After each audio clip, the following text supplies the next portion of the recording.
আবু সুফিয়ান ঘোড়ার ওপর সওয়ার হয়ে বন্দীদের কাছে গেল। বলল, অন্তিম মুহূর্তে তোমাদের যদি কিছু চাওয়ার থাকে তাহলে বলো। জুবায়ের ও জায়েদ উভয়েই জীবনের শেষ ইচ্ছে ব্যক্ত করলো আবু সুফিয়ানের কাছে। বলল, আমাদের নামাজ আদায় করার সুযোগ দাও।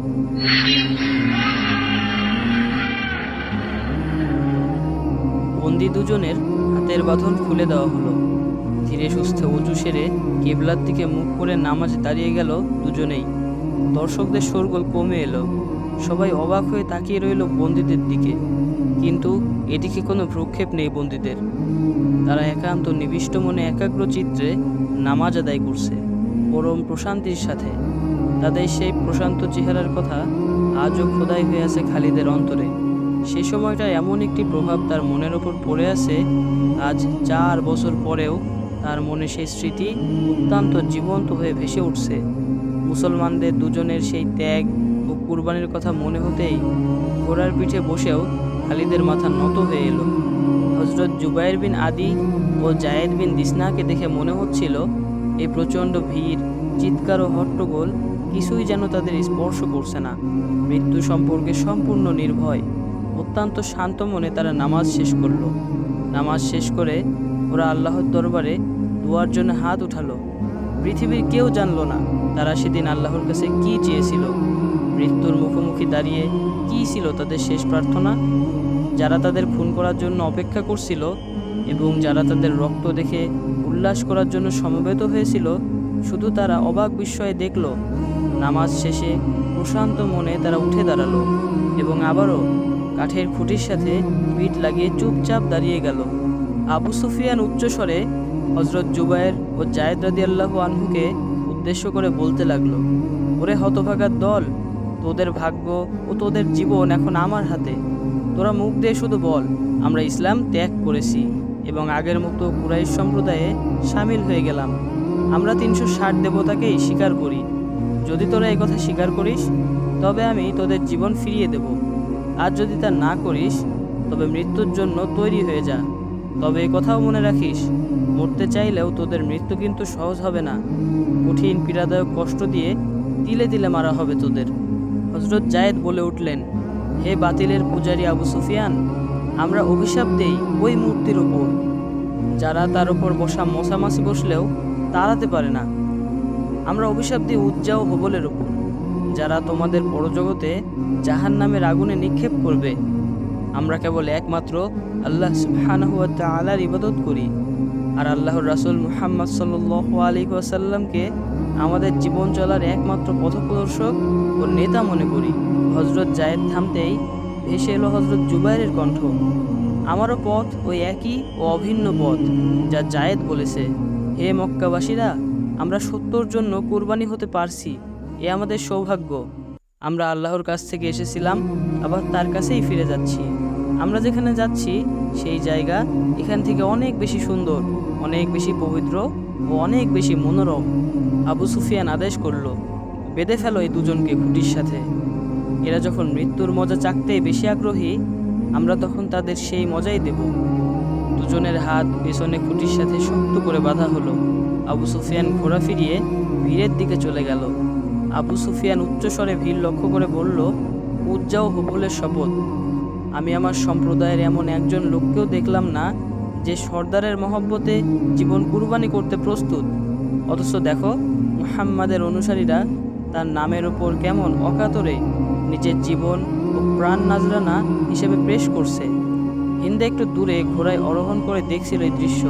তার পাশে এক গোলাম, এক কৃতদাস তার প্রভুকে খুশি করার জন্য জোশের সঙ্গে বর্ষা উঁচিয়ে সর্দারের আদেশ ছাড়াই বন্দীদের দিকে দ্রুত দৌড়ে গেল এবং খুঁটিতে বাঁধা হযরত জায়েদের বুকে এমন জোরে বর্ষা বিদ্ধ করল যে বর্ষাটি বুক দিয়ে ঢুকে পিঠ দিয়ে বেরিয়ে গেল। জায়েদ বিন দাসনা রাদিয়াল্লাহু আনহু সঙ্গে সঙ্গে শহীদ হয়ে গেলেন। সেই গোলাম এবার বুক টান করে উৎফুল্লভাবে জনতার দিকে এগিয়ে গেল। তার আশা ছিল দর্শকরা তাকে বাহবা দেবে এবং তাকে কোলে তুলে নাচবে, কিন্তু জনতা তার উপর বিক্ষুব্ধ হয়ে উঠল এবং চিৎকার করে বলতে লাগলো, এটা কেমন হলো? এটা কি কোনো প্রদর্শনী হলো? এত সহজে এই মুসলমানকে কেন তুমি পরপারে পাঠিয়ে দিলে? কেউ কেউ চিৎকার করে বলতে লাগলো, এই গাধাটা আমাদের সব আনন্দ মাটি করে দিল। এদের নিয়ে একটু খেল তামাশারও সুযোগ দিল না। হিন্দা খুব তীক্ষ্ণ ও কর্কশ স্বরে চেঁচিয়ে বলল, খুন করো এই গোলামকে। বেটা মুসলমানকে দয়া দেখাতে গেল, তাকে এত তাড়াতাড়ি মেরে ফেললো। কয়েকজন লোক তলোয়ার ও বর্শা নিয়ে দৌড়ে গেল গোলামের দিকে। ধাওয়া খেয়ে ছুটে পালালো গোলাম। কিছু লোক ধাওয়াকারীদের পথ আগলে তাদের থামিয়ে দিল। এক অশ্বারোহী খাপ খোলা তলোয়ার নিয়ে ময়দানে ছুটে এসে উত্তেজিত কণ্ঠে বলল, সাবধান, পেছনে সরে যাও সবাই। আরবের রক্ত এত হীন নয় যে দুজনকে বেঁধে সমস্ত কুরাইশ সম্প্রদায় একত্রিত হবে তাদের মারার জন্য। আল্লাহর কসম, যদি আবু সুফিয়ানের পরিবর্তে আমি নেতা হতাম তবে এই দুজনকে মুক্ত করে দিতাম। আমাদের যোদ্ধারা কাপুরুষ নয় যে তারা যুদ্ধের বদলে শত্রুদের ধোঁকা দিয়ে এনে তাদের বেঁধে রেখে হত্যা করার জন্য মেতে উঠবে। কুরাইশরা, যদিও এরা এখন আমাদের ধর্মে নেই, তবুও এদের শরীরে বইছে আমাদেরই রক্ত। শত্রু হলেও এরা এখন আমাদের মেহমান। আমরা তাদের খুন করব ঠিকই, তবে এখানে নয়, খুন করব যুদ্ধের ময়দানে। এবার ভিড়ের মধ্যে থেকে অনেকেই চিৎকার দিয়ে উঠল, ও ঠিক কথাই বলেছে। শত্রুকে বেঁধে হত্যা করা আরবের নিয়ম বিরুদ্ধ। এতে হত্যাকারীদের কাপুরুষতাই প্রমাণ হয়। এই অপবাদ আমরা নিজ হাতে নিজের ঘাড়ে তুলে নিতে পারি না। এবার দর্শকদের নিজেদের মধ্যেই শুরু হয়ে গেল বাকবিতণ্ডা। অনেকে বলতে লাগলো, আমরা খেলা দেখব, দুশমনকে এমনভাবে মারব যেন সে মরতে মরতে বেঁচে যায় অথবা বাঁচতে বাঁচতে মরে যায়। কিছুক্ষণের মধ্যেই দর্শকরা দুই দলে ভাগ হয়ে গেল। একদল জুবায়েরের হত্যার বিরুদ্ধে, তাদের বক্তব্য এটা আরবের রীতিনীতির বিরোধী, আরবের বুকে কুরাইশদের সম্মান ও মর্যাদাকে হেয় প্রতিপন্ন করার এক জঘন্য প্রয়াস। তাদের বীরত্বের বিরুদ্ধে এক প্রকাশ্য চ্যালেঞ্জ। সামান্য দুজন লোককে হত্যা করে তারা যুগ যুগ ধরে কাপুরুষ বলে গালি খেতে নারাজ। আর অন্য দল হযরত জুবায়েরকে আঘাতে আঘাতে জর্জরিত করতে চাচ্ছিল। সেই আঘাত খেয়ে হযরত জুবায়ের কেমন ছটফট করে মারা যায় তা দেখার জন্য তারা হয়ে উঠেছিল হিংস্র পশুর মতো। হযরত জুবায়ের রাদিয়াল্লাহু আনহু তখনও খুঁটির সাথে বাঁধা, কিন্তু সেদিকে নজর দেওয়ার অবকাশ নেই এখন মক্কাবাসীদের। নিজেদের মধ্যেই মারামারি লেগে যাওয়ার উপক্রম। দুই দলই নিজের মতের উপর অটল এবং মারমুখী হয়ে উঠল। খালিদ যখন দেখতে পেল অবস্থা বেশ সংকটাপন্ন, তখন সে শঙ্কিত হয়ে আবু সুফিয়ানের কাছে গেল।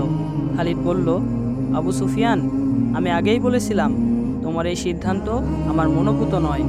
এতে অপমানের গ্লানি ছাড়া আমরা আর কিছুই পাবো না। এখন দেখো ময়দানের কি অবস্থা।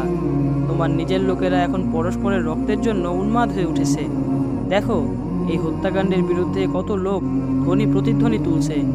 এখনও সময় আছে আবু সুফিয়ান, একজনকে তো হত্যা করেছো, বাকি যে আছে তাকে ছেড়ে দাও, নতুবা কুরাইশবাসী নিজেদের মধ্যেই লড়াই শুরু করে দেবে এবং নিজেদের রক্তেই নিজেদের হাত রঞ্জিত করবে। হিন্দা দূর থেকেই দেখতে পেল খালিদ আবু সুফিয়ানের সাথে কথা বলছে। সে বুঝে নিল খালিদ জুবায়ের রাদিয়াল্লাহু আনহুকে মুক্ত করার তদবির করার জন্যই আবু সুফিয়ানের কাছে এসেছে। বিলম্ব না করে তাই হিন্দা দ্রুত ঘোড়া ছুটিয়ে তাদের কাছে এলো। হিন্দা কর্কশ স্বরে বলে উঠল, খালিদ, আমি জানি তুমি কি চাও। তুমি কি আবু সুফিয়ানকে সর্দার বলে মান্য করো না? যদি মান্য না করো তবে এখান থেকে চলে যাও, তোমার সাথে তার কোনো কথা নেই।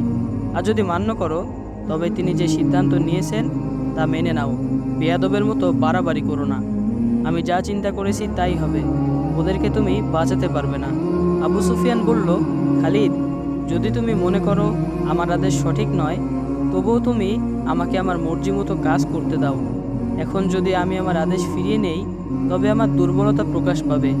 জনসাধারণ আমার আদেশের ওপর আস্থা হারিয়ে ফেলবে, ভাববে সিদ্ধান্তের ব্যাপারে আমার দৃঢ়তা নেই, ফলে ভবিষ্যতে আমার নেতৃত্ব সংকটে পড়ে যাবে। তাই আমি যে আদেশ দিয়েছি তার ফিরিয়ে নেওয়া সম্ভব নয়। খালিদের আজ মদিনা যেতে যেতে একে একে এসব কথা মনে পড়ছিল। আজ তার আফসোস হচ্ছে এই ভেবে যে শেষ পর্যন্ত সেদিন সে আবু সুফিয়ানের আদেশই মেনে নিয়েছিল। কারণ খালিদ ছিলেন একজন জাত সৈনিক। একজন সৈনিক সবসময়ই সেনাপতির আদেশ মেনে নেওয়াকে সব কিছুর ওপরে স্থান দেয়।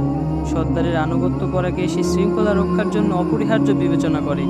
খালিদ সেদিন বুকে পাথর চেপে শুধু এই কারণেই আবু সুফিয়ানের আদেশ মেনে নিয়েছিল, নইলে কুরাইশদের মধ্যে নেতার আদেশ লঙ্ঘনের বদ রেওয়াজ চালু হয়ে যেত। আবু সুফিয়ান বিবাদমান দর্শকদের দিকে তাকিয়ে চিৎকার করে বলে উঠল, হে মক্কাবাসী, যদি আজ এখানে দুজন মুসলমানের হত্যাকে কেন্দ্র করে আমরা দু দলে ভাগ হয়ে যাই যদি ওদেরকে কেন্দ্র করে আজ নিজেদের মধ্যে রক্তারক্তি কাণ্ড ঘটাই, তবে এর চেয়ে দুঃখজনক ঘটনা আর কিছুই হতে পারে না। যদি দুজন শত্রুকে কেন্দ্র করে আমরা দুই দলে ভাগ হয়ে যেতে পারি, তবে যখন আমরা অসংখ্য শত্রুর মোকাবিলা করার জন্য যুদ্ধের ময়দানে ঝাঁপিয়ে পড়ব, তখন সেখানে তোমরা কয় দলে বিভক্ত হবে। এতে করে তোমাদের ওপর তোমাদের শত্রুরা বিজয় পতাকা উড়াবে।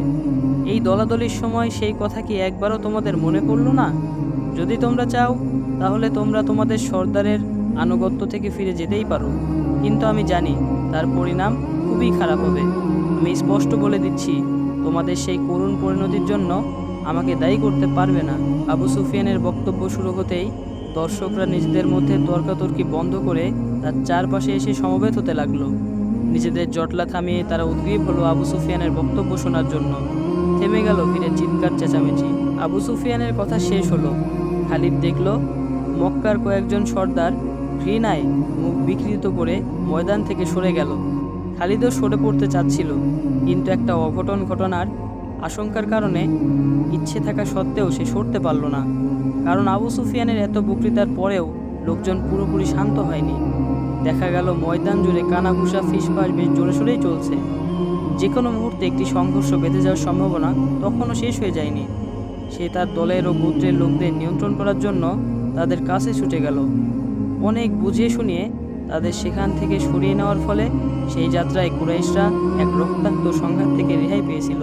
এই দুইজন মুসলমানকে হত্যা করে দর্শকদের আনন্দ দেওয়ার জন্য হিন্দা মনের মতো পরিকল্পনা ও ব্যবস্থা করে রেখেছিল। সেই পরিকল্পনা মতো হিন্দা এবার তার কাজ শুরু করে দিল। তার ইঙ্গিতে 40 জন কিশোর বালক বর্ষা হাতে ময়দানে নেমে এলো। নানা রকম আনন্দধ্বনি দিতে দিতে তারা এগিয়ে চলল হযরত জুবাইরের দিকে। হযরত জুবাইরের সামনে এসে তারা তাকে ঘিরে নাচতে শুরু করলো। নাচের সঙ্গে এবার শুরু করলো সমবেত কণ্ঠে গান। নাচ গানের তালে তালে তারা বর্ষা উঁচিয়ে হযরত জুবাইর রাদিয়াল্লাহু আনহুর নাগালের মধ্যে চলে গেল। এরপর নাচের তালে তালে বিভিন্ন দিক থেকে সেই বর্ষা দিয়ে আস্তে আস্তে খোঁচা দিতে লাগলো হযরত জুবাইর রাদিয়াল্লাহু আনহুর গায়ে। কিন্তু সবাই সতর্ক থাকলো, যেন আঘাত খুব জোরে না লাগে, যেন আঘাতের চোটে তার এক্ষুনি মৃত্যু না ঘটে। তারা নাচছে, ঘুরছে আর শরীরের বিভিন্ন অংশে আঘাত এনেও চলেছে। হযরত জুবাইর রাদিয়াল্লাহু আনহুর শরীর থেকে রক্ত ঝরতে শুরু করলো। কিশোররা এবার তালে তালে একদল এগোয়, একদল পিছায় আর বর্ষা ছোড়ার ভঙ্গি করে। ওরা মুখ ভেঙচে ভয় দেখাতে চেষ্টা করলো হযরত জুবাইরকে। কিছুক্ষণ এভাবে ভয় দেখিয়ে আবার একটু একটু করে আঘাত করতে লাগলো।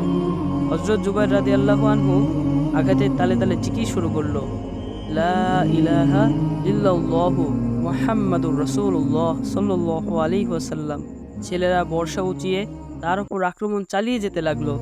আঘাতে আঘাতে হযরত জুবাইর রাদিয়াল্লাহু আনহুর শরীর ঝাঁঝরা হয়ে গেল, কিন্তু সারা শরীর ক্ষতবিক্ষত করলেও তারা জুবাইর রাদিয়াল্লাহু আনহুর বুকে আঘাত করলো না।